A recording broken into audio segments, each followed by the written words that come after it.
You're watching SLU-TV.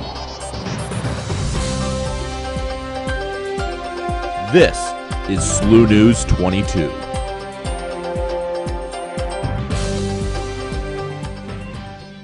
Good evening, SLU. I'm Sharee Brown. And I'm Stephanie Wilga. Welcome back to a brand new semester of SLU News 22.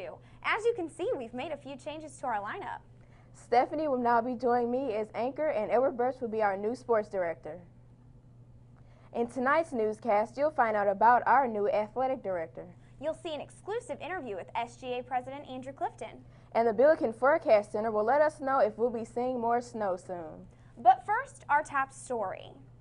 After months without an athletic director, SLU has finally hired someone new. Sports Director Edward Burch is here with more on that story. Thank you, Stephanie. After going months and months since, well, for the 1st of August without an athletic director, SLU finally named its successor to Cheryl Levick. Chris May was named the new AD in a press conference on Monday, February 4th.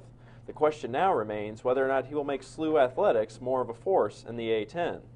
Prior to being hired by SLU, May played a key role at the University of Colorado, where he had several responsibilities, including marketing, major event management, corporate sponsorship, hiring of coaches, as well as fundraising and building relationships on and off campus. Probably the most notable of his accomplishments was his leadership role in the Your Team campaign, a fundraising plan for the University of Colorado that generated about $1 million in revenues.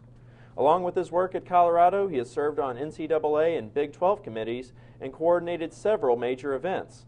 Some of these include the NIT appearances, and he also directed the annual Colorado State football game in Denver. Chris May officially begins his services for SLU on March 1st. Thank you, Edward. We will see you later on in the newscast with the full sports report. Speaking of Billiken reports, last week SLU held a Billiken Blue Out at the men's basketball game against Xavier. Candice Naranjo and Cristina Fernandez have more on that report.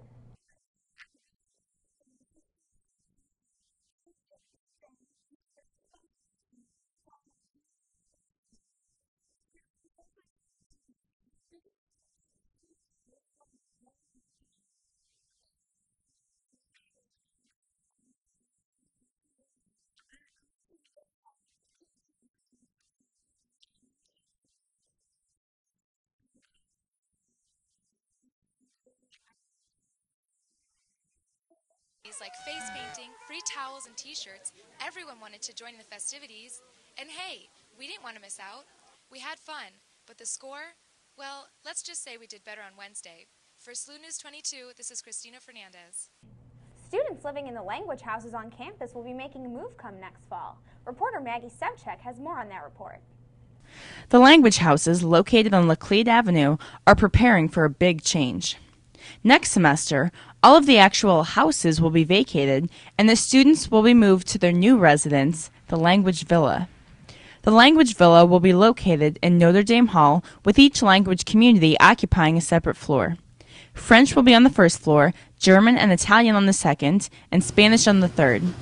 Italian is a brand new program this year, and it's opened up a supportive community for those interested in the Italian language and culture. The more spacious Language Villa will allow for more students to live within each community, and it will help the program to grow in general. I think that the Language Villa is going to be a great opportunity for students to really come together and be with people from whatever culture that they're studying. I think that having all of the languages together in one place is really going to add to the experience of learning a language here at SLU. The Language Villa will also be open to freshmen this fall, which was never an option for students living in the language houses. If you'd like to find out more information on the language villas, you can visit the website below. This is Maggie Sevchek for SLU News 22. With SGA elections less than 2 weeks away, this year's presidential candidates have been announced. Junior Samantha Howard and Jason Potts are running against each other for the top position. Howard currently serves as SGA Executive Vice President, while Potts served as Homecoming Chair and is a voting member of the Student Activities Board. If you'd like to learn more about the candidates, you can see them debate this Monday at 7 p.m. in the BSC St. Louis room. There will also be an Executive Board debate Tuesday at 7 p.m. in the BSC St. Louis room. Voting takes place Monday, February 25th, and you can also watch live coverage of the results right here on SLU-TV. And And when you vote for your favorite candidates, you will also be asked whether or not you think the student activity fee should also be increased. The Senate approved a referendum calling for a two-part increase in the current $45 fee. President Andrew Clifton and Financial Vice President John Curry want to raise the fee $10 per semester starting in fall 2009 and 5% each year thereafter.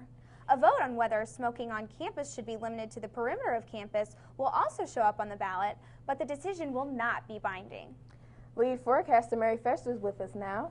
Mary, it's been very cold and the wind has been painful and just really chilly. I know. I enjoyed those few warm days we had last week. Are we going to see any more of those coming up?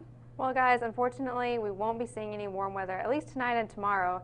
Temperatures will rebound a little bit this weekend, but then we're going to see rain and snow again on Sunday. But currently, at Lambert Field, it's about 50 degrees under mostly cloudy skies, mostly sunny skies, rather. Humidity is at 41% and our pressure is at 29.98 inches and it's falling. Looking at our surface analysis, you can see there's a low pressure system kind of stalled out here over Iowa, and that's sweeping a cold front across Missouri right now. That's going to be pushing through the area as we speak about 7 p.m. probably tonight, and that'll be dropping temperatures behind it. And these are our low temps for tonight. You can see there's a drastic change from Kansas City to Springfield, 25 in Kansas City, 45 in Springfield, and we'll see a low of in the mid to upper 20s tonight. Tonight, again, low of 24 degrees, very chilly, cloudy skies, winds will be shifting around to the north at about 10 to 15 miles per hour. And here's your 3-day forecast. Friday, we'll see mostly cloudy skies, maybe a little precip in the morning, but nothing to worry about, no accumulation there.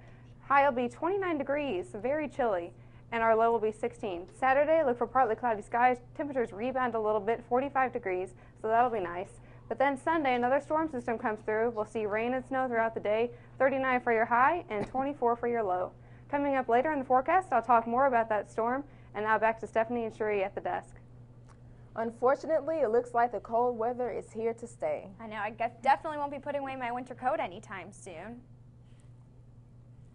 After the break, SGA President Andrew Clifton will join us in the studio to talk about upcoming elections. And reporter Travis Colgin will be here to tell us about Engineering Week. Stick around, SLU. Welcome back. The Student Government Association elections are right around the corner, and some students might be wondering if they should get involved with SGA. Joining us now in the student is current SGA President Andrew Clifton, who will tell us why you should get involved, what your student government has done for you this year, and what to expect from the upcoming elections. Thank you for joining us, Andrew. No problem. Thanks for having me. Now, Andrew, recently an article was published in the U News imploring students to get involved with SGA. Why should students get involved?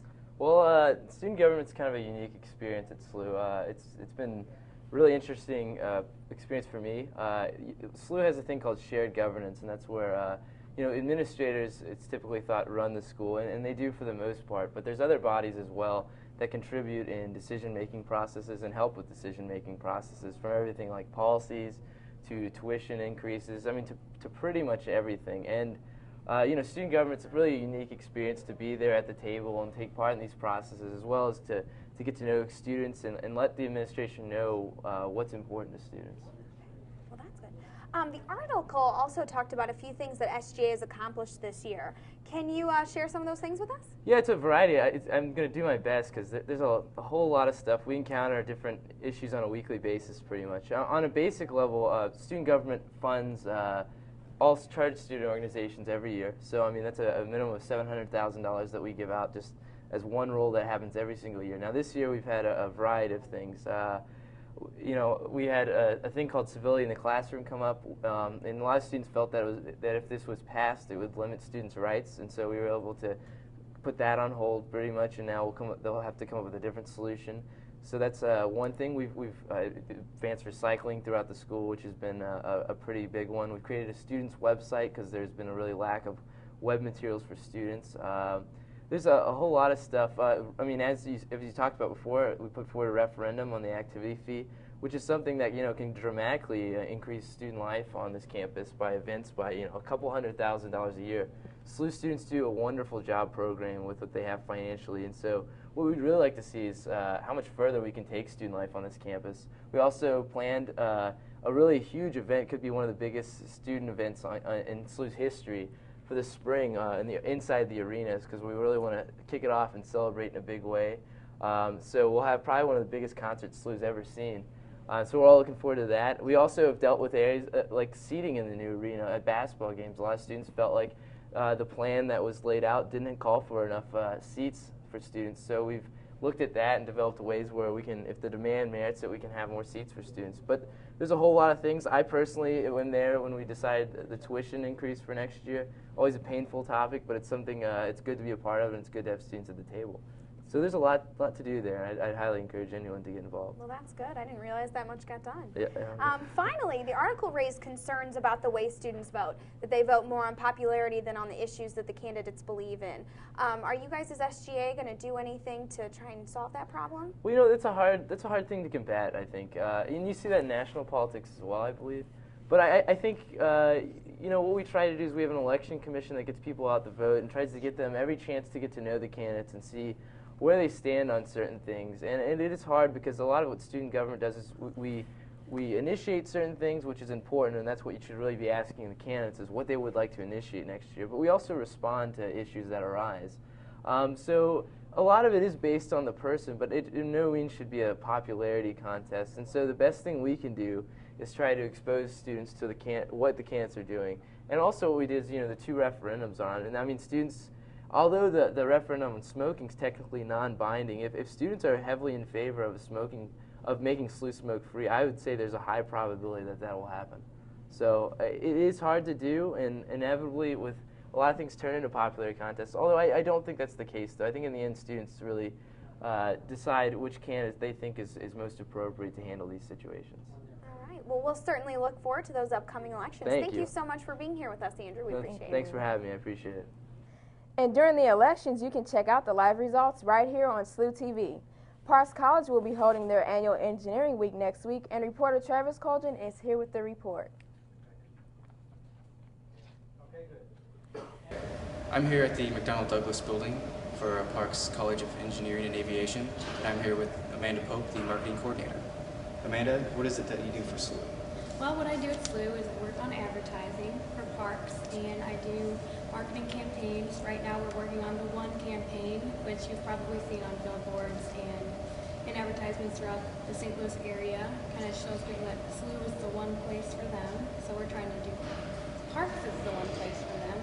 And actually we just did a photo shoot that should be coming out in next week's advertising and in billboards with a lot of our park students here. And recently I just started a group for the National Engineers Week, which we can talk about. But what I want to do is get more students involved in Facebook and MySpace and different things that students like, because I want their input for the marketing efforts that we do. So there is a Facebook group for Parks Engineering? It's called 2008 National Engineers Week at Parks College. And what is this Engineers Week? Engineers Week is actually a week that honors the works and contributions of engineers across the country. So it's a nationwide event that we celebrate here at Parks because we're an engineering school as well as aviation. So basically throughout the week we're just going to have a lot of fun events that students can come to and faculty can come to that it should be really fun. And also we have a lot of guest speakers coming